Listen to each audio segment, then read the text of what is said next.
2025 সালে একটা জিনিস চুপচাপ ডাবল হয়ে গেছে।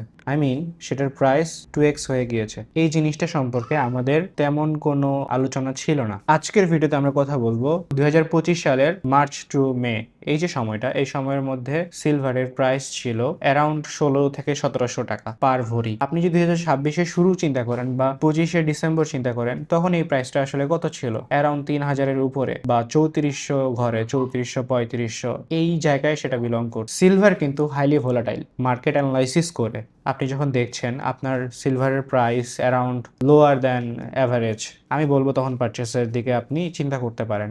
আপনাকে বুঝতে হবে যে ম্যাক্সিমাম কত গেলে আপনি সেল অফ করতে পারেন। এই জিনিসটা নিয়ে আপনার একটা আন্ডারস্ট্যান্ডিং থাকা দরকার যে আপনি কত পরিমাণে আপনি রিস্ক নিচ্ছেন।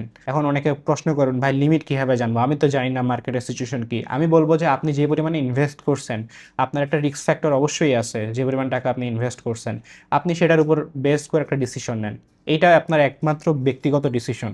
কখন হলে আপনি এক্সিট নেবেন, আপনার এক্সিট পয়েন্টটা জানা খুব important. The main reason that silver price is took off, আপনার সোলার সিস্টেমে সিলভার লাগে, আপনার ইভিতে সিলভার লাগে, এআই চিপ ফিক্স কার্ডে আপনার সিলভার লাগে। আমি আপনাকে সাজেস্ট করবো আপনি একটু মার্কেট অ্যানালাইসিস করেন এবং ওয়াইসলি ইনভেস্ট করেন। এই পুরো স্টোরিটা আমার পার্সোনাল ওপিনিয়ন থেকে নেওয়া, আমার পার্সোনাল সাজেশনস। আপনারা যারা গোল্ড বা সিলভার ইনভেস্টমেন্ট করবেন, আপনারা মার্কেট রিসার্চ করুন, আপনারা এক্সপার্টের অ্যাডভাইস নেন। আজকের ভিডিওটা এই পর্যন্তই। ভিডিওটি ভালো লাগলে শেয়ার করবেন। আগামীকাল আবার দেখা হবে ইনশাল্লাহ। সিলভারের জন্য আমার মার্টিন বাজুসের ওয়েবসাইটে যাবেন, bajus.org/gold প্রাইসটা দেখতে পারবেন। আপনারা সবসময় ট্রেডিশনাল যে প্রাইসটা সেটা চেক করবেন, কারণ 22-21 ক্যারেটে যে সিলভারটা হয় সেটা অ্যাকচুয়ালি জুয়েলারিতে মেইন প্রবলেমটা হচ্ছে যে সেল ভ্যালু অনেক কম। সাজেশন হচ্ছে যে ট্রেডিশনাল সিলভারটা কেনা। This is way more sufficient to make your money. Thanks for watching.